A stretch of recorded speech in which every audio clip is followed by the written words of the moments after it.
देव उस दुकान की बकबक से उबलता हुआ अब उठकर जाने को तैयार हो रहा था। वही दुकानदार अपनी बकबक जारी किए था। वो भी कॉपी किताब की दुकान। अच्छा चलो खोल भी ली तो हमारा मुन्ना जब किताब लेने पहुंचा तो भगा दिया कि बंद है। तो बोलो हुआ ना संकी। चाय वाले की बात अधूरी रह गई। अचानक से देव उसकी तरफ मुड़ता हुआ दोनों हाथों से उसका कॉलर थामता हुआ उसे घूरने लगा। इससे अगले ही पल उसके चेहरे पर घबराहट आ गई। तुमने क्या कहा? कॉपी की दुकान का भैया जी, हम कुछ गलत बोल दिए का कोई और भाषा में कॉपी किताब गाली होती है क्या? चाय वाला देव की मजबूत कदकाठी को देखता हुआ चरमरा गया था। उसके बारे में और कुछ बताओ। देव अब खुद पर नियंत्रण रखता हुआ उसका कॉलर छोड़कर उसकी पीठ थपथपाते हुए पूछ रहा था। भैया जी, हनुमान जी के चरणों की कसम, अब ज़्यादा कुछ तो नहीं जानते। बस यही से रोज गुजरते देखते हैं। उसकी दुकान बंद है तो पैसे के लिए। सुना है हर दूसरे तीसरे दिन घर का भी कोई सामान बेचने जाता है। ऊपर से इतना बड़ा घर। तो एक दिन तरस खाकर हम कोनो किराएदार बता दिए तो उल्टा हम पर ही भड़क गया। घर बंद रहेगा पर कोई किराएदार नहीं रहेगा। और वो आप बिजली वाला खंबा देखते हैं, उसी के सटा हुआ सफेद रंग का घर उसी का है। कौन कौन है उसके घर में? अब वो तो हमका पता नहीं। बीवी के मरने के बाद अकेला रहता है और कोई बेटी थी उसका, हमका पता नहीं रहता भी। कहाँ है भैया जी? पूरा दिन तो घर यूं ही बंद रहता है। पर आप काहे पूछ रहे हैं भैया जी? कोई सीरियस मैटर है का?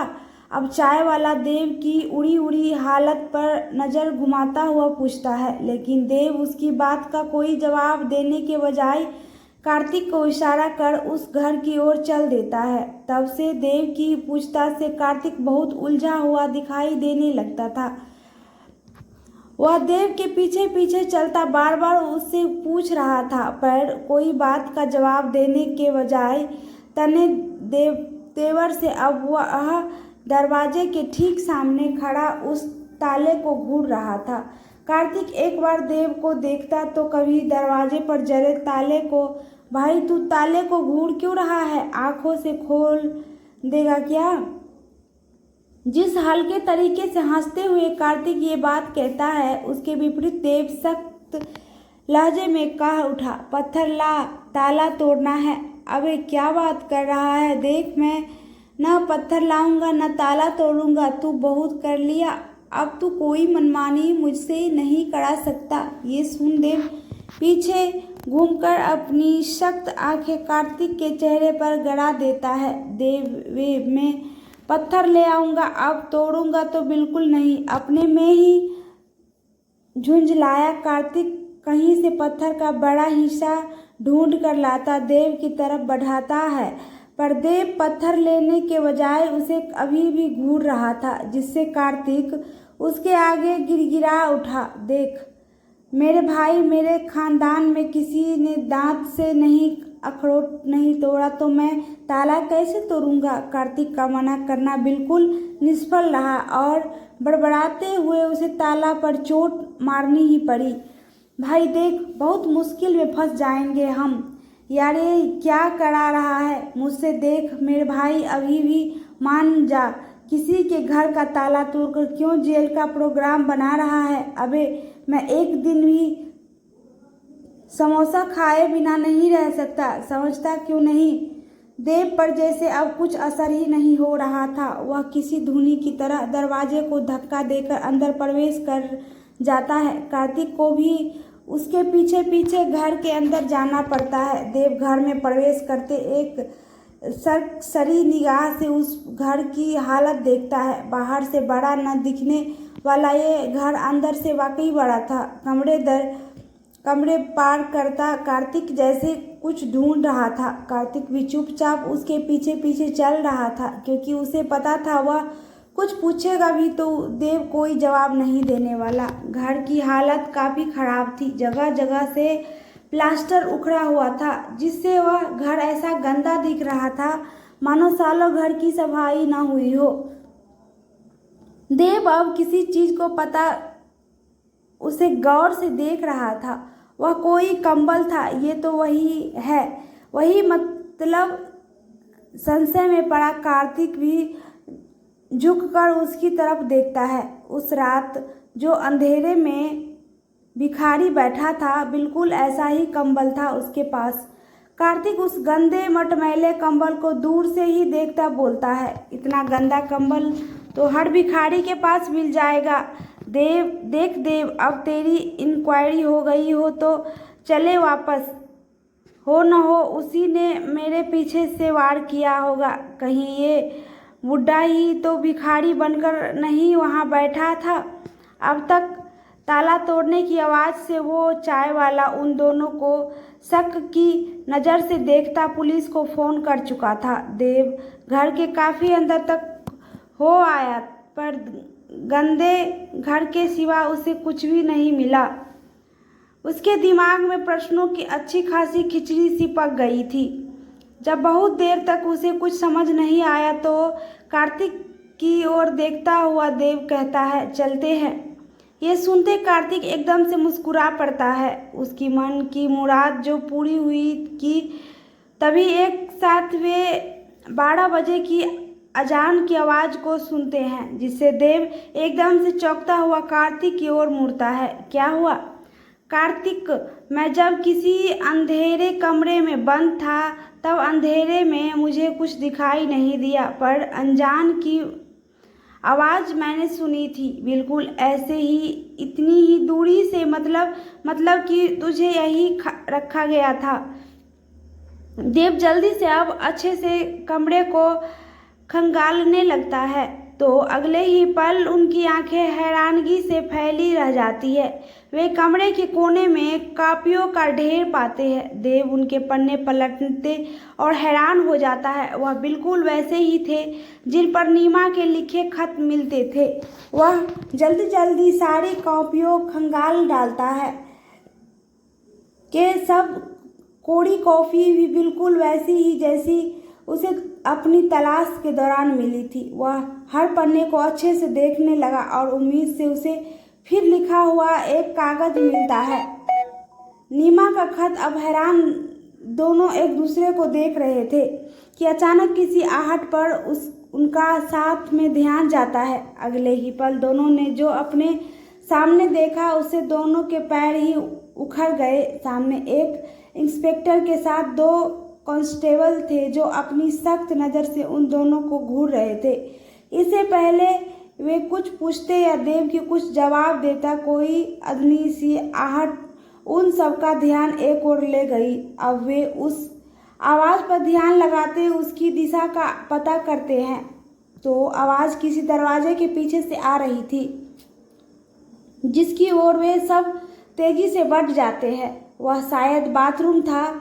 उसके बाहर ताला लगा था, लेकिन आवाज़ उसी के अंदर से आई तो पुलिस आगे बढ़कर उस कमज़ोर ताले तो एक ही झटके से तोड़ देती है। काफ़ी समय से बंद रहने से दरवाज़ा आवाज़ करता खुल जाता है। दरवाजे के खुलते भीषण गंध का एक भयानक भभका ऐसा आता है कि सभी अपने अपने स्थान पर भिनक पड़ते हैं। उस घर में मध्यम रोशनी थी और उस बाथरूम में उससे भी कम रोशनी थी, जिससे उसके अंदर किसी के होने का आभास तो हुआ पर दिखा कुछ नहीं। इंस्पेक्टर जल्दी से सबको हाथ के इशारे से पीछे करते नाक पर रुमाल रखे मोबाइल की रोशनी से अंदर देखता है। सबको वहां सड़ी हुई लाश का अंदेशा था, पर वहां तो कोई जिंदा लाश थी। अब तक उस घर के आसपास रहने वाले और वह चाय वाला भी तमाशा देखने वहां आ पहुंचा था। सभी आंखें फाड़े सामने के दृश्य को देख रहे थे। कोई आदिम जैसा रोशनी के डर से बाथरूम के एक कोने में सिमट गया था। इंस्पेक्टर देर तक रोशनी फेंकता देखता है कि उस जगह हड्डियों के ढांचे वाला कोई था, जिसके तन पर चिथड़े टंगे हुए थे और गंदगी इतनी थी कि मल कहाँ है और रोटी का बचा टुकड़ा कहाँ है कहना मुश्किल था। कार्तिक और देव तो हैरान बस देखते रह गए। जल्दी ही पुलिस ने एम्बुलेंस के साथ साथ और 2-4 पुलिस बुला ली। सबने ऐसा विभत्स दृश्य अपने सामने देखा जिसे वे सपने में भी नहीं सोच सकते थे। जब उस मानव काया को बाथरूम से निकाला गया तो पता चला कि वह कोई लड़की है, पर उसकी इतनी बुरी हालत थी कि उसकी उम्र का सही अंदाजा भी नहीं लगाया जा सकता था। गंदगी और चीथड़े में लिपटा उसका शरीर छूने की भी कोई हिम्मत नहीं कर पा रहा था। फिर किसी तरह मुंह पर मास्क लगाए उसके शरीर पर कई बाल्टी पानी डाला जाता है और जब उसे बाथरूम से बाहर लाने का प्रयास होता है तब पता चलता है कि उस छोटे से बाथरूम में बंद होने से उसके पैर मुड़ी हुई हालत में अब टेढ़े हो चुके थे, जिससे उसके लिए खुद से चलना भी दुश्वार हो रहा था। किसी तरह से उसे उठाकर स्ट्रेचर में लिए एम्बुलेंस जा चुकी थी। साथ ही भीड़ भी छट चुकी थी, लेकिन हैरान कार्तिक अब देर जैसे खुद को यकीन ही नहीं दिला पाए जो कुछ समय पहले उनकी आंखों से साक्षात देखा। पुलिस की इंक्वायरी और देव के सुराग देने से उस अंधेर को पुलिस ने जल्द ही पकड़ लिया। अब जो घटनाक्रम सबके संज्ञान में आया उससे सबको पता चला कि वह उस अंधेर की जवान लड़की है जिसे पिछले 8 महीने से उसने उस बाथरूम में बंद करके रखा था। ये सुनते देव की मुठ्ठियां भींच गई। उसे इतना गुस्सा आया कि उसका बस चलता तो उस बूढ़े को वह 2 दमदार घूंसे से जड़ देता। ये रुद्र जैसे शांत इलाके के लिए सनसनी खबर थी कि 3 बाय 3 फीट के बाथरूम में एक लड़की जिसे उसी के पिता ने पिछले 8 महीने से बंधक बनाकर रखा था और उसे हफ्ते में 7 रोटी देता था, जिस अमर्यादित कृत्य को एक पिता द्वारा की अंजाम दिया गया, उसे सोचकर पूरा शहर सन्न रह गया था।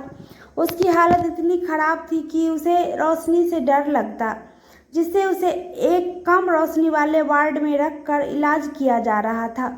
8 महीने से कुपोषण का शिकार उसका शरीर निर्बल हो गया था, यहाँ तक कि वह अपनी आवाज़ लगभग खो ही चुकी थी। उस निर्दयी पिता की हर तरफ थू-थू हो रही थी तो हर तरफ देव की चर्चा की। उसी वजह से इतना बड़ा कांड सामने आया। सब तरफ टीवी, अखबार, सब जगह यही चर्चा थी, पर देव अभी भी उलझा हुआ था, जैसे उसका अनसुलझा सवाल अभी भी वहीं कहीं टिका हो। उस अध्ययन के जरिए उस लड़की की मौसी का पता चला, जिसके आते और भी बातें उजागर हुई, जिसे जानकर देव सकते में आ गया। उस लड़की का नाम ही नीमा था।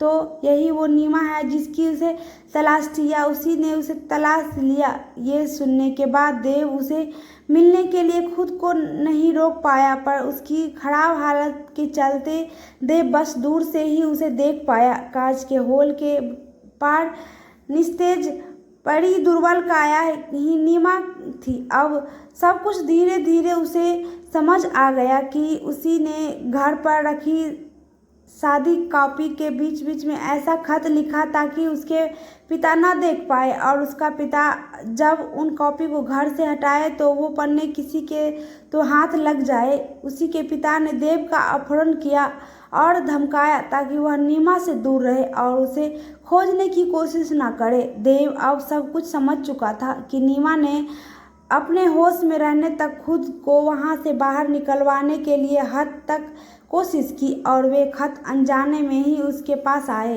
क्या ये भाग्य का लेखा था जो 2 अनजानों को आपस में जोड़ रहा था?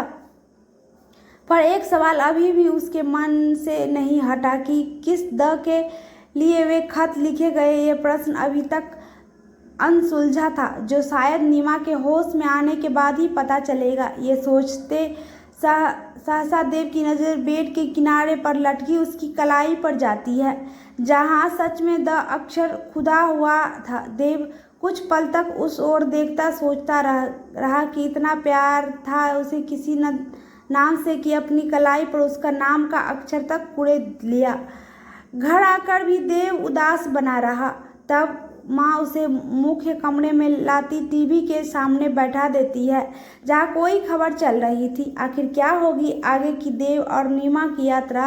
क्या देव उसे उसकी ज़िंदगी में वापस ला पाएगा, या दोनों हो जाएंगे किसी मजबूर हालत के हाथों जुदा? कहानी को आगे जानने के लिए जुड़े रहे और पढ़ते रहे इसकी अनकही बेमिसाल दास्तां। अगर कहानी ने सच में आपके अंतर्मन को छुआ है तो कमेंट करना कतई न। पूरे रुद्रपुर में यही खबर चल रही थी और टीवी के सामने बैठा देव भी ये खबर लगातार सुन रहा था। सब तरफ लोग यही चर्चा कर रहे हैं कि आखिर जन्म देने वाला पिता कैसे इतना निर्दयी हो सकता है, कैसे वह अपनी बेटी को एक कमरे में बंद करके रख सकता है। पर यह सवाल उस पिता से कहीं ज़्यादा अब समाज के कुत्सित चेहरे से भी पूछा जाएगा। तो जानिए आखिर क्यों किया एक पिता ने ऐसा। आप सबको याद होगा पिछले दिसंबर की सर्द रात का दिल्ली शहर का वो दर्दनाक वाक़या, जब निर्भया को हमने बेहद बहसी लोगों के कारण खो दिया। महज 23 साल की उम्र में जबरन उसे ये दुनिया छोड़नी पड़ी। तो क्या हुआ? इतना हंगामा देखा आपने तो आपने बाहर हो रहा हंगामा तो देखा, पर जवान बेटी के पिता के मन के अंदर होने वाला शोर नहीं देखा। कैसे देखेंगे आखिर, हम बहुत व्यस्त जो रहते हैं। पर यह एक पिता का दर्द था जिसके अंदर ये डर समा गया कि एक दिन उसकी बेटी को भी राह चलते कोई भी उठा लेगा और इसी तरह छलनी करता छोड़ देगा, मर्रे। इसीलिए उसने अपनी पत्नी के बाद जिस बेटी को बहुत नाज और प्यार से पाला, उसी की सुरक्षा के लिए उसे अपने ही घर में कैद कर दिया ताकि वो बाहर निकले, न उसकी इतनी निर्मल हत्या ही हो। डॉक्टर की रिपोर्ट ने बताया कि उस लड़की की उम्र भी 23 साल की ही है। तो सोचना अब हमें है। रिपोर्ट अपने अंदाज में बोलती रही, पर परेशान देव अब और देर तक टीवी के सामने बैठा न रह सका तो बाहर निकल गया। घर से निकलकर वह उसका हाल जानने सीधा हॉस्पिटल पहुंच गया। एक अजीब सी बेचैनी उसे नीमा के पास ले जाती थी। बार बार नीमा की हालत अभी कतई ठीक नहीं थी। जहां डॉक्टर अपनी भरकस कोशिश में नीमा का इलाज कर रहे थे, वही देव हर घड़ी दिल से दुआ करता उस वार्ड के बाहर रोजाना खड़ा मिलता। लेकिन उस जिंदा लाश को ठीक होने में कितना समय लगेगा ये उसने लिए भी कहना मुश्किल था। उदास देव थका सा वापस जाने लगा तो कोई स्त्री उसे किनारे रोती हुई मिली। वह नीमा की मौसी थी। उन्हें देख देव का जबड़ा फिर कस गया और वह लगभग उन पर नाराज ही हो उठा। आपकी बहन के बाद उसकी बेटी कैसी और किस हालत में रह रही थी, आपने कभी पता भी करने की जरूरत नहीं समझी। कैसे लोग अपने में सिमट रह जा सकते हैं। कहते हुए देव एक हिरारत भरी नज़र उन पर छोड़ता है। वह अभी भी धीरे धीरे सुबक रही थी। फिर धीरे से अपने आंसू पोंछती हुई कहती है, पता है बड़ी भारी गलती हो गई। कभी सपने में भी नहीं सोचा था कि नीमा संग ऐसा होगा, जिसके दिल में सबके लिए इतना प्यार हो। वो तो सड़क पर भूखा जानवर भी देख लेती तो उसे भी खाना खिला आती। उस नीमा संग क्या क्या गुजर गया इन 8 महीनों में। भूख से ज़्यादा उसे उसके अकेलेपन और उदासी ने मार दिया। देव की खोई हुई आवाज़ सुन वे उसकी ओर गौर से देखती है। वे हैरान उसका चेहरा देखती रही कि एक अजनबी लड़के के दिल में नीमा के लिए ये कैसे जज्बात है। आपको पता है, उसके लिखे हुए खत मुझे चैन से बैठने नहीं देते थे, भले ही वे किसी द नाम के लिए लिखे गए हो। द कुछ क्षण रुक कर वे याद करती हुई कहती है, उसकी कलाई में द देखा तुमने। अब देव भी भौचक उनकी ओर देखने लगा। वह वाकई जानना चाहता था कि वो कौन द नाम का शख्स है, भले ही उसका चोर मन किसी अन्य का नाम कतई नहीं सुनना चाहता था। मौसी आगे कहती रही, अजीब लड़की थी, बिल्कुल ख्वाब में जीने वाली, खुद को ही इतना पसंद करती थी कि एक बार अपना नाम खुदवाने पहुंच गई तब वहाँ उसका नाम खुड़ेद ही रहा था कि उसे इतनी हंसी आई कि थोड़ा टेढ़ा होता वह न का द बन गया। फिर दर्द इतना हुआ कि उसे ठीक भी नहीं करवा पाई और अनजाना द उसकी कलाई पर हमेशा के लिए खुदा रह गया।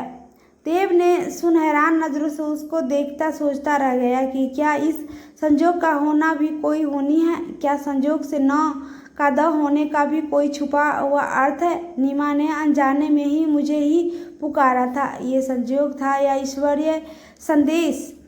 मौसी अभी भी सुबकती हुई अपने मोबाइल में कुछ देखने लगी थी। अब देव उनकी नज़र की ओर देखता उस मोबाइल में देखने लगता है।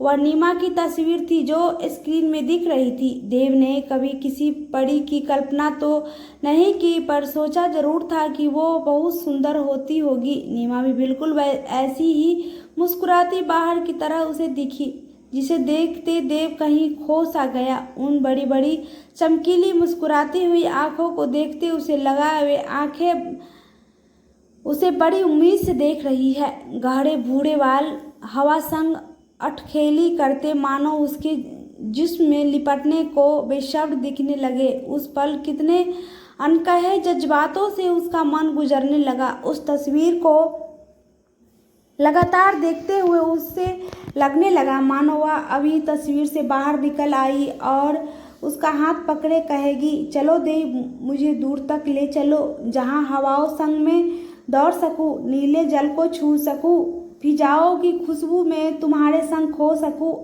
वह अपनी गहरी गहरी आंखों से मानो पूछ रही थी, क्या चलोगे क्षितिज तक मेरे साथ? खबरें जब तक सुर्खियों में होती है, हर किसी को जब जानना होता है, लेकिन एक बार हाशिए तक आते खबरें लोगों के संज्ञान से ही हट जाती है। रुद्रपुर जैसे शांत इलाके के लिए नीमा को खबर हफ्ते भर तक प्रमुख बनी रही।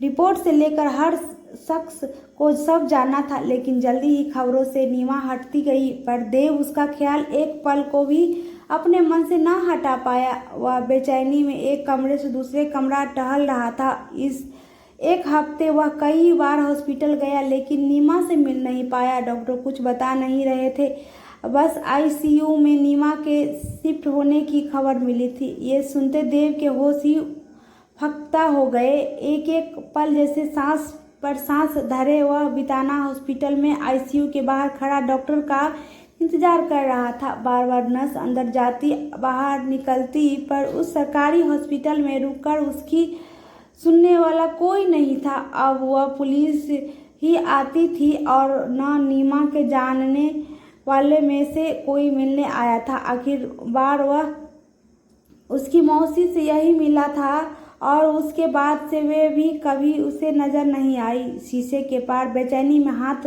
मलता हुआ इधर से उधर चक्कर काट रहा था। वक्त और लम्हा तेजी से उसकी धड़कनों की तरह धड़कता बीत रहा था। देव आवाज की सरगोशी से वह पलटकर देखता है, कार्तिक उसके सामने खड़ा उसे पुकार रहा था। अबे घर गया तो पता चला भाई तू यहाँ है। देव उसकी बात का कोई जवाब नहीं देता, बस एक बार फिर अपनी नज़रों उस शीशे पर गड़ा देता है। भाई तू सच में बड़ा पुण्य का काम कर रहा है। पता चला इस लड़की को देखने कोई इसका रिश्तेदार भी नहीं आया। साला क्या जमाना आ गया है, बाप जेल में, लड़की हॉस्पिटल में, किसी को कोई परवाह ही नहीं। बता अब कैसी हालत है इसकी? पता नहीं, कल से आईसीयू में रखा है। बस आखिरी बार नर्स ने बताया था कि उसे सांस लेने में तकलीफ है। और देव आगे कहता कहता रुक गया, शब्द गले में आते अटक से गए।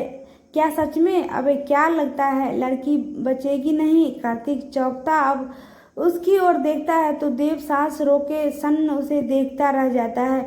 भाई तू चिंता न कर, तूने अपनी ओर से बहुत कर लिया। कौन करता है इतना, वो भी एक अनजान लड़की के लिए। अब जो होगा अच्छे के लिए होगा। भाई मेरी मान, चल तू यहाँ से, तुझे परेशान देख मुझे बिल्कुल अच्छा नहीं लग रहा। कहता हुआ कार्तिक सच में उसका हाथ खींचता उसे वहाँ से ले जाने लगता है। देव भी किसी बुत था, उससे साथ चला जा रहा था। जैसे विरोध करने का चेतन भाव उसमें बचा ही नहीं न हो।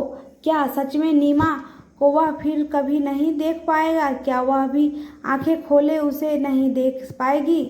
क्या वक्त इतनी भी उन्हें मोहलत नहीं देगा कि एक किसी लम्हे वे एक दूसरे के आमने सामने आ सके? समय इतना बेरहम हो जाएगा कि वह अपने सपनों के साथ अपनी आंखें सदा के लिए मूंद लेगी। नहीं, उसका हृदय जैसे चित्कार उठा, पर निस्तेज शरीर कोई प्रतिक्रिया न कर सका। कार्तिक उसे लिए गलियारों से निकल ही रहा था कि कोई भगदड़ सी मच गई, जिसे दोनों ठहरकर उस ओर देखते हैं। उनकी आंखें डॉक्टर और नर्स को तेजी से इधर से उधर जाते हुए देख रहे थे, और कुछ आवाज़ें जो उनके कानों से टकराई, जल्दी करो, लड़की की हालत नाजुक है, पुलिस को भी इन्फॉर्म कर दो जल्दी। उस पल के वातावरण को कोई हड़बड़ी सी सनसनी की तरह दौड़ गई कि देव को लगा अब उसकी देह भी आत्मा विहीन हो चली है। वह निढाल होता वही गिर पड़ा। कार्तिक उसे संभालता है और देव बेंच के किनारे निस्तेज पड़ा किसी शून्य में समाता जा रहा था। देव को पता ही नहीं चला कि किस बेख्याली की स्थिति में कार्तिक उसे घर छोड़ गया, और कितनी देर अपने बिस्तर पर आंख खोले वह पड़ा रहा। सारी रात जैसे उसकी प्रतीक्षा की घड़ी थी। वह खुद से ही पूछ रहा था कि अगर बिछड़ना ही है तो ईश्वर ने मिलवाया ही क्यों। वह उस अनजाने चेहरे से अपना ध्यान नहीं हटा पा रहा। उसकी उदासीनता से आखिर उसके दिल की धड़कनें क्यों मध्यम पड़ने लगी। प्रश्नों की खो में समाते देव को ख्याल ही नहीं रहा कि माँ कब से कमरे में आई उसे पुकारती वहीं खड़ी उसकी बंद पलकों को देखती रही, जिनके पीछे अनंत जगराता समाया हुआ था। रात कैसे आंखों में बीत गई। सुबह वह उठकर बैठा ही था कि माँ मंदिर जाने से पहले उसे देखने आ पहुंची। कैसा है बेटा, कल रात खाना भी नहीं खाया, बहुत परेशान दिख रहे हो, क्या हुआ माँ? उसका चेहरा सहलाती उसकी आंखों में झांकती उसके मन की परतें उघाड़ना चाहती थी। तब से परेशान देव वाकई इस स्नेह से पिघलते हुए माँ का हाथ पकड़ते बस माँ को पुकार पाया। बाकी का दर्द उसकी आंखों में झिलमिला कर रह गया। आज गणेश चतुर्थी है, विघ्न हरता तुम्हारे सारे कष्ट करेंगे, कहती हुई माँ अपनी थाली से कोई धागा उठाती उसकी ओर बढ़ाती हुई कहती है, उन्हें अपने साथ रखो, इससे तुम्हारे सारे कष्ट दूर होंगे। माँ की ममतामयी मुस्कान में वाकई कोई जादू था कि उस पल का बेचैन मन सुकून से मुस्कुरा उठा। अब लॉकेट अपनी मुट्ठी में लिए वह माँ को जाता हुआ देखता है, फिर तुरंत ही उठकर मुंह हाथ धोकर बाहर की ओर निकल जाता है। माँ उसे नाश्ते के लिए रोकना चाहती थी, पर रोक नहीं पाई।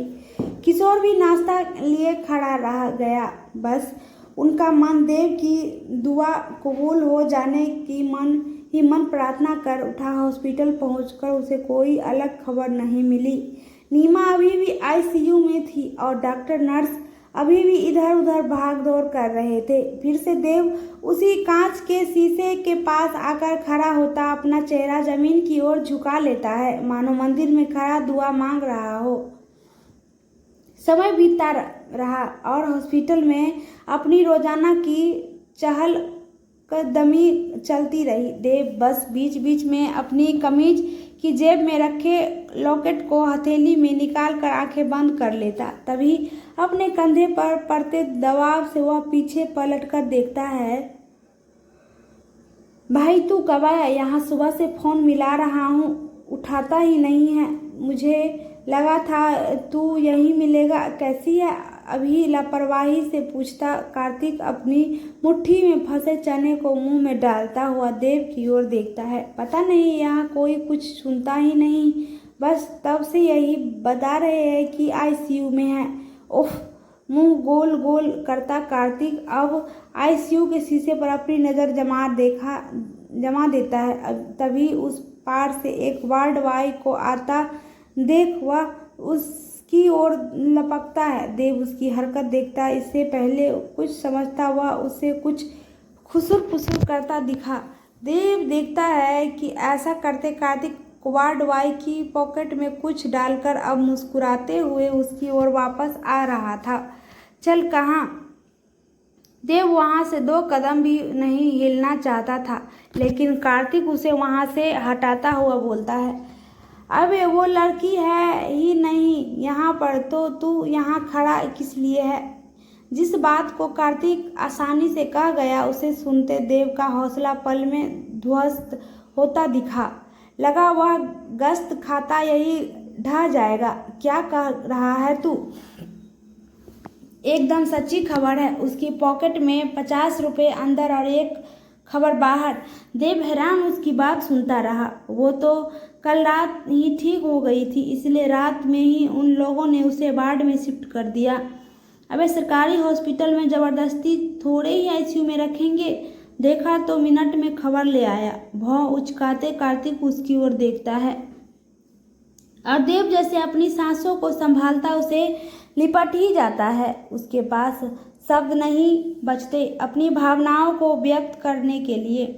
देखा, तेरे पास दिमाग है तो अपने पास ही भी अक्ल है। कार्तिक की बात सुन देव अब अजीब मुस्कान से उसकी ओर देखता हुआ पूछता है, ये दिमाग और अक्ल दोनों अलग अलग कब से होने लगे? अभी टाइम नहीं है, बाद में आराम से समझ चाहता हूँ। अभी चल मेरे साथ। यार बड़ी जोर से भूख लगी है। हाँ मुझे भी भूख लगी है यार। अब देव को भी ख्याल हो आया कि उसने तो कल से ही कुछ नहीं खाया। हाँ यार, 2-4 समोसा और कचौड़ी। जब तक पेट में नहीं जाएगी मन शांत नहीं होगा। ऊपर से माँ ने सुबह सुबह प्रसाद के नाम कर सेब खिला दिया। यार ये फल कोई खाने की चीज़ है? जब से सेब खाया है उल्टी करने का मन कर रहा है। कार्तिक अपनी मस्ती की पोटली खोलता रहा तो वही देव नीमा का याद कर मंद मंद मुस्कुराता रहा और कार्तिक को लगा कि देव उसकी बात पर मुस्कुरा रहा है। अबे पता है एक दिन दुकान क्या संभाल ली। अब मेरा बाप मेरा ही मुंह देखता है। साला अपने आप पास कोई काम नहीं है क्या जो पूरा दिन मक्खी मारता दुकान में बैठा रहूँगा? आज तो कसम से मैं भाग ही आया। वार्ड में शिफ्ट किया होगा तो सही हो गई होगी वो न हो। ये देखो आज का दिन ही खराब है। हॉस्पिटल के आसपास फल और जूस ही है। दुकान है ये फल की शक्ल साला पागल कर देगी मुझको। चल भाई थोड़ी और दूर तक चलते हैं। सरकारी हॉस्पिटल में अब तक रहेंगे, पास से मिलने ही भी नहीं देते ना। कार्तिक देव की बात सुनता समझ पाया और ना कार्तिक देव की बात सुन पाया। दोनों अपनी अपनी दुनिया में चले जा रहे थे। कार्तिक भी अपने नजरें बस दुकान खंगाल रही थी, जबकि देव जैसे शरीर से वहाँ मौजूद था पर मन तो उसका नीमा के आसपास ही रह गया था। आज चलते चलते चाहे दुबई पहुंच जाऊं पर समोसा खाकर ही मानूंगा। काश नीमा को डॉक्टर जल्दी से ठीक कर सके। देव अपने में डूबा साथ साथ चलता कहता रहा और कार्तिक का सारा ध्यान सड़क पर किसी समोसे के खोमचे वाले तक दौड़ गया। आह तू मिला, जान मिल गई। उसकी नज़रों के ठीक सामने एक खोमचे वाला था। खोमचे वाले के पास जाते दोनों समोसा उड़ाते हैं। कार्तिक अपने पेट पर हाथ फिराता हुआ कहता है, इसे कहते हैं कायदे का खाना। अब जाकर मेरा मन ठीक हुआ। चल अब बता कहाँ चले? कार्तिक को लगा था देव फिर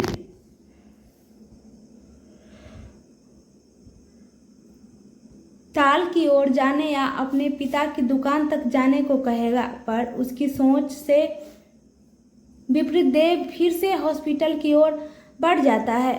मन मारे उसे भी उसके पीछे पीछे जाना पड़ता है। हॉस्पिटल में पहुंचते वे देव जल्दी ही वार्ड ढूंढते, पता लगाते किसी जनरल वार्ड के अंदर आते हैं। सरकारी हॉस्पिटल की सारी अर्थव्यवस्थाओं के एक साथ उन्हें दर्शन हो जाते हैं। गंदगी से भरे कोने, बेतहाशा भीड़ और खुले वॉशरूम के आती गंधाती महक में खुली दवाइयों की तीक्ष्ण महक दोनों का दिमाग हिलाकर रख देती है।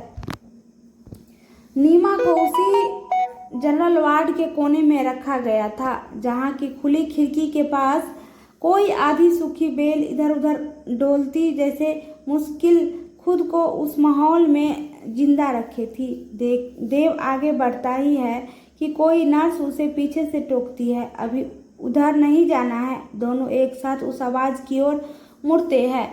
वह कोई गदराए शरीर की नर्स थी जिसका मुंह एक ओर को तिरछा था। शायद मसाला खाने से वह हरदम मुंह तिरछा करके ही बोलती होगी। पुलिस केस चल रहा था, सिक्योरिटी है।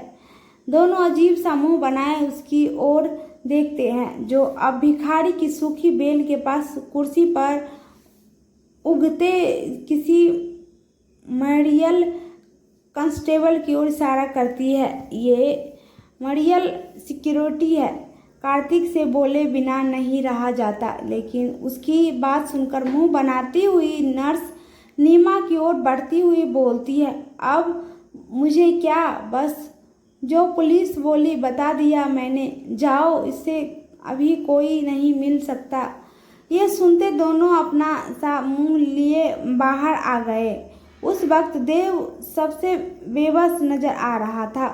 न वह अपनी बात कह सका और न नर्स का रवैया उसे हजम हुआ। फिर नीमा ऐसे माहौल में कैसे रहेगी, यही यक्ष प्रश्न उसके अतिरिक्त को हिला गया। नर्स की बात सुनने के बाद देव का तो चेहरा ही उतर गया था। वह समझ नहीं पा रहा था कि आगे आखिर क्या वह कर सकेगा। वही कार्तिक उसे बाहर ले जाते हुए कहता है, चल भाई, ये तो पुलिस का काम है, हम अपना काम कर चुके, अपने को क्या करना आगे। कार्तिक की बात जैसे देव ने सुनी ही नहीं हो। वो अपनी ही धुन में बोल उठा, यार ये कैसे रखे हैं यहाँ, यहाँ कोई ठीक भी होगा, उल्टा और बीमार हो जाएगा। ये उसे प्राइवेट हॉस्पिटल क्यों नहीं भेज देते। कार्तिक हतप्रभ उसको सुनता रहा। और ये सिक्योरिटी बोलते हैं, साला एक कुत्ता भी भौंक दे तो वो कांस्टेबल हार्ट अटैक से मर जाएगा। कैसे काम करते हैं ये लोग। जब नीमा का केस अखबार में निकला था तब कितनी बड़ी बड़ी बात बोल रहे थे नेता। अब कोई नहीं आ रहा उसको देखने, जबकि अभी उसे खास ट्रीटमेंट की ज़रूरत है। कार्तिक फटी आंखों से उसे देखता रहा और देव धारा प्रवाह झल्लाता रहा।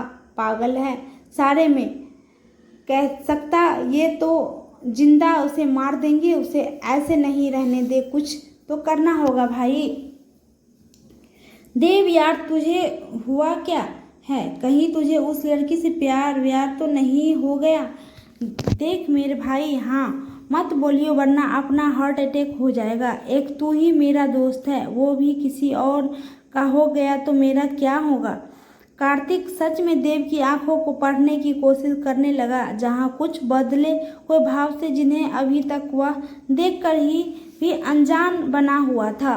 कार्तिक का डर सरकार रूप में उसके सामने था और देव की नज़र वार्ड की ओर जाते एक वार्ड वाई की ओर थी। कार्तिक देखता रह गया और देव उसके पास दौड़कर पहुंच गया। देव उससे इल्तिजा कर रहा था और वार्ड बॉय अपनी खाली पॉकेट पर हाथ डालता, एक नज़र कार्तिक की ओर देखता तो दूसरी नज़र देव पर डालता है। ये समझते देव जल्दी से अपनी पॉकेट में हाथ डाल कुछ ढूंढने लगता है, पर कुछ चिल्लर नोट के अलावा उसके हाथ कुछ नहीं आता। तो उसी फुर्ती से वह कार्तिक के पास आता, उसकी पॉकेट में हाथ डाल, जो हाथ आता है उसे मुट्ठी में लिए फिर वार्ड बॉय की तरफ बढ़ता, सब उसकी पॉकेट के हवाले करता हुआ उसके सामने खड़ा हो जाता है। वार्ड बॉय अब तक उनकी मांस जान चुका था।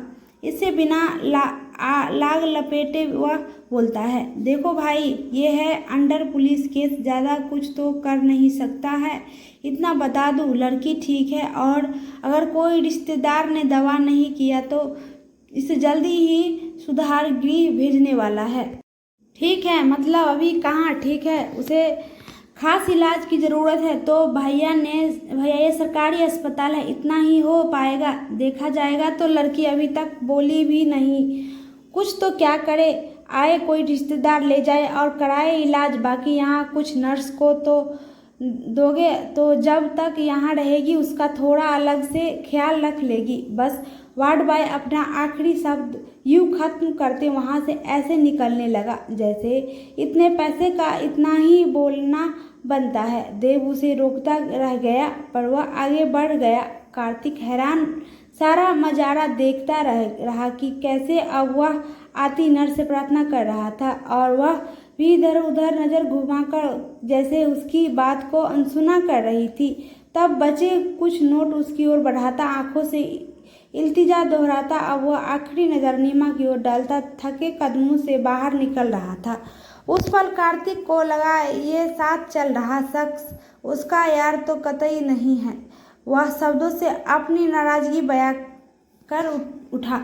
ये ठीक नहीं, तूने वादा खिलाफी की है दोस्ती में। एकदम से कार्तिक की बात से अनभिज्ञ देव हैरान नज़रों से उसकी ओर देखता हुआ पूछता है, कैसे वादा खिलाफी? तू प्यार व्यार में नहीं पड़ सकता। तूने वादा किया था। अबे कब किया वादा मैंने?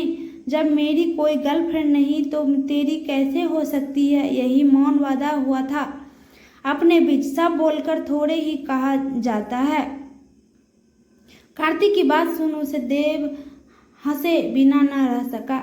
अबे जल रहा है मुझसे? ये सुनते कार्तिक तुरंत फट पड़ा। अबे जल नहीं रहा, तरस खा रहा हूँ। जिस लड़की के लिए तू अपनी जान हथेली में लिए घूम रहा है वो तुझे जानती भी नहीं, और तू भी उसे कितना जानता है? बस दूर से देखा भरी है, कल को ठीक हो गई और तुझे मालूम पड़ा कि उसका किसी और से कोई चक्कर फिट है तो क्या करेगा तू बता? उस एक पल देव के चेहरे से हंसी गुम हो गई, जिससे वह बेहद सपोर्ट स्वर में कहता आगे बढ़ गया, तब भी मैं उसकी भलाई चाहता रहूँगा। बस घर वापस आते वह उसी मनोभावों में लिपटा उदास बना रहा। आखिर उसके बस में था ही क्या? वह रोजाना हॉस्पिटल जाता और नर्स को कुछ देख लेकर बस दूर से ही नीमा को देखकर वापस आ जाता। उसकी आंखों की दुआ में वक्त से ढेर गुजारिश थी उस नीमा के लिए जिसे वह शायद अभी ठीक से जानता भी नहीं था। फिर भी एक अजब खिंचाव सा महसूस करता था। उसके साथ वह नयन भर दूर से ही वह देख लेता और हाथ में लिए उस लॉकेट से मौन प्रार्थना कर लेता। महादेव का मन पड़ रही थी, उसकी उदासी उनसे छिपी न रही। ऐसे किसी उदास दोपहरी में वे देव के पास आती, उसका सर सहलाती पूछ रही थी, कैसी है नीमा? ठीक नहीं लगती माँ। अकस्मात उनके प्रश्न का उत्तर देता देव कुछ पल को माँ का चेहरा देखता रह गया। आखिर माँ कैसे अपने बच्चों का मन पढ़ लेती है? न कोई भूमिका न प्रश्न, सीधा प्रति उत्तर। माँ भी बेटे का चेहरा निहारती मानो कहना चाहती थी कि आखिर हो न मेरा हिस्सा तो कैसे तुमसे अनजान रह सकती हो। देव माँ का हाथ थामे कह रहा था, माँ वहाँ कुछ भी ठीक नहीं है, सब खाना पूर्ति हो रही है। आप देखिए ये वीडियो बड़ी मुश्किल से वार्ड बॉय से मंगवाया है। कहता हुआ देव मोबाइल का स्क्रीन उनकी आंखों के सामने कर देता है, जिसमें वे देख रही थी जो शायद नीमा ही थी। एकदम दुबली सी बिस्तर के कोने में सिमटी एक काया। उस 2 मिनट के वीडियो में वह एक बार भी अपने स्थान से जरा भी न हिली, न सर ही उठाया, मानो जमीन में धंसने जा रहा हो उसका समस्त अस्तित्व। कैसा कानून है जो उसके जीवन को बर्बाद करने का जिम्मेदार है? अभी भी उस पिता के पास है उसकी कस्टडी, जिसे खुद की खबर नहीं, वो क्या उसकी देख रेख करेगा? और ऊपर से कह रहे हैं कि कुछ दिन बाद अगर कोई रिश्तेदार नहीं आया तो उसे सुधार गृह भेज देंगे। सब कितने मतलबी और बेगैरत है। उस दिन उसकी मौसी आई थी, उसने मिलकर लगा अब शायद उन्हें अपने किए पर पछतावा हो रहा होगा, लेकिन दोबारा फिर उसे देखने भी नहीं आई। उसे इस वक्त उनके साथ की ज़रूरत है। आखिर कैसे खुद को फिर से वह इस दुनिया में सामान्य बना पाएगी? देव की दिल की बेचैनी उसके शब्द से झलक रही थी। देव की व्यग्रता माँ का हृदय अच्छे से समझ गया। वह उसे सांत्वना देती कह रही थी, बेटा आखिर जो कुछ तुम्हारे बस में था तुम कर चुके, अब क्या कर सकते हो? माँ मैं उसका इलाज करवाना चाहता हूँ ताकि वह फिर से अपना सामान्य जीवन जी सके, बस। लेकिन ये तुम्हारा अधिकार क्षेत्र में नहीं। क्यों? उसके शब्द उसके तालू में तड़प उठे। जब तक उसके पिता कानूनी रूप से उसकी कस्टडी किसी को नहीं सौंप देते तो आखिर कैसे संभाल होगा ये? माँ, मैं बस उसके इलाज भर तक ये चाहता हूँ। तो क्या गलत हूँ मैं? क्या इसका कोई तरीका नहीं? माँ कुछ पल उसका चेहरा देखती रह गई। खामोश गुजारिश उनकी आंखों के कोरों में तड़प रही थी, जिसे वे देखकर भी आखिर कैसे अनदेखा कर सकती थी। एक तरीका है, हमारे गुरुजी का आश्रम, वो तो सभी दुखियों की पनाहगाह है। तो अगर उसके पिता कानूनी रूप से इसकी सहमति दे दे तो वहाँ उसका इलाज भी हो जाएगा और देखभाल भी। क्या सच में माँ ऐसा हो सकता है? माँ भी उसका उत्साह देख बस मुस्कुराती हाँ में सर हिलाती है। ठीक है माँ, मैं आज ही किसी वकील से बात करता हूँ। बैंकू माँ, आप सच में दुनिया की सबसे अच्छी माँ हैं। वह उसी उत्साह में माँ का हाथ चूमता तुरंत ही उठकर बाहर चल देता है। माँ भी बस मुस्कुराती देखती रह गई। उसके मन की खुशी संभाले नहीं संभल रही थी, क्योंकि अगर ऐसा हो जाएगा तो वह नीमा को करीब से जान भी पाएगा और उसका ध्यान भी रख सकेगा। ये खुशखबरी देने वह उसी वक्त कार्तिक के घर पहुंच गया था। देव अपनी सपनीली दुनिया की आभासी खुशी में सारोबोर कार्तिक के कमरे तक पहुंच गया। वह अभी बाथरूम से तौलिया पहने निकला ही था, पर देव ने आप देखा नताब झूमता हुआ उससे लिपट ही गया। इससे ये अचकता कार्तिक अपने तौलिए को पकड़े उसे रोकता ही रह गया। अबे खुशी में झूमता, सारे बाजार मेरा जुलूस निकालेगा क्या? छोड़ मुझे, अभी नहा कर आया हूँ।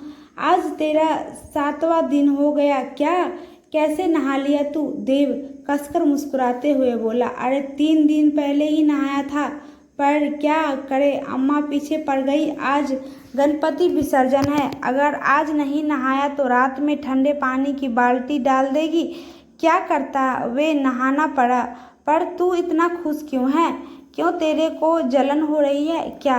देव के शब्द की मानो उसके ओठ पर थिरक रहे थे। बोल तो ऐसे रहा है जैसे तेरी नीमा ने तुझे आई लव यू बोल दिया हो। ये सुनते देव के चेहरे कुछ अलग सा हो गया, मानो सच में उस एहसास से उसका रोम रोम झूम उठा हो। तभी तेज ढोल की आवाज़ चारों ओर गूंज उठी। आवाज़ का एहसास पाते दोनों एक साथ खिड़की के बाहर झांकते हैं, जहां उन्हें गणपति विसर्जन को जाती अटूट भीड़ का टुकड़ा झूमता हुआ दिखता है। ये देव कार्तिक को बाहर आने को बोल के सड़क तक आता है। कार्तिक देव को देखता रह गया। वह खुशी में झूमता अब उस भीड़ का हिस्सा बन गया था। जब तक कार्तिक कपड़े पहनकर आया तब तक गणपति को अपने सर पर उठाए नाचता झूमता देव भीड़ के आगे आगे चल रहा था। देव में कुछ तो बदल रहा था, जिसे देखते कार्तिक की नज़रें अपना ऐतराज दिखाती उससे विरक्त हो उठी थी। विसर्जन से होकर देव कार्तिक को लिए वकील से कोई पेपर बनाकर जेल रोड की तरफ चला गया था। आज देव के चेहरे पर उम्मीद की अलग ही झलक दिखाई दे रही थी, जबकि कार्तिक का बिल्कुल मन नहीं था। फिर भी उसे देव के साथ रहना ही था। वह बार बार बड़बड़ाता रहा कि क्या दिन आ गए उस लड़की की वजह से। कभी हॉस्पिटल तो कभी जेल के चक्कर लग रहे हैं।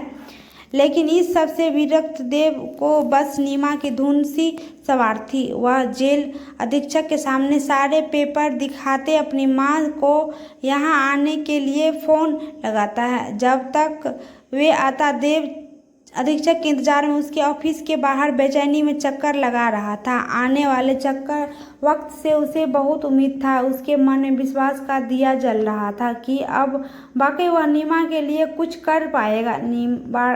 कार्तिक मनसार में बैठा इधर देखने लगा, तभी किसी बाहर पर उसका नजर आई। वह भीड़ किसी डेड बॉडी की स्ट्रेचर में लिए बाहर की ओर जा रहा था। उस भीड़ में सफ़ेद कोट वाले लेकर काले कोट वाले भी मौजूद थे। दोनों उसे और नज़रें घुमाए देखते रहे। खैर, ये यहाँ का आम दृश्य हो सकता है, पर दोनों काफ़ी देर उस भीड़ को बाहर निकलते देखने के बाद कोई पुलिसकर्मी अब उन्हें अपनी ओर आते देखते हैं। देव उसे कागज़ को दिखाने होता है। और बढ़ जाता है, जबकि कार्तिक निर्विकार भाव से बैठा सब देख रहा था। देव अपनी बात समझता हुआ नीमा के पिता से मिलने का पूछता तो पुलिसकर्मी साफ इनकार कर देता है। ये सुन देव का चेहरा उतर जाता है। जो है नहीं, उससे मिलकर क्या करोगे? अभी तो लाश ही की तरह बाहर गया है। कल रात उसके बाप की हृदय गति रुक जाने से आकस्मिक मृत्यु हो गई। क्या ऐसे कैसे हो गया? काटो तो खून नहीं। जब इस समान इंसान की जरूरत थी तभी उसकी रुखसती हो गई। अब वह क्या करेगा? एक निराश था भाव उसके चेहरे का आवंटित हो गया। ये भी आखिर क्या होनी थी? जब जिंदा था तब भी नीमा के लिए उसके बाप ने कुछ नहीं किया, और जब कर सकता था तो हमेशा के लिए चल दिया। अब नीमा का क्या होगा? वह कहाँ जाएगी? देव भारी कदमों से बाहर निकल आया, जबकि कार्तिक के चेहरे के भाव कुछ और बता रहे थे। वह खुश था कि अब नीमा नाम के जंजाल से छुटकारा मिल, क्योंकि अब पुलिस उसे सुधारगिरी भेज देगी, जहां देव उसके कभी नहीं मिल पाएगा। जेल रोड तक पहुंचने के बाइक पर सवार ही होने वाले थे कि गणपति विसर्जन की ओर एक और भी उधर से गुजर। जिस उदास भाव से देव ताकता रहा तो कार्तिक उछलते हुए उसे दोनों दोस्तों के दिलों पर अलग अलग गुजर रहे थे। उम्मीद और ख्वाहिशों की अलग अलग छतरी के नीचे वे एक साथ खड़े थे, पूरी तरह से निर्लिप्त।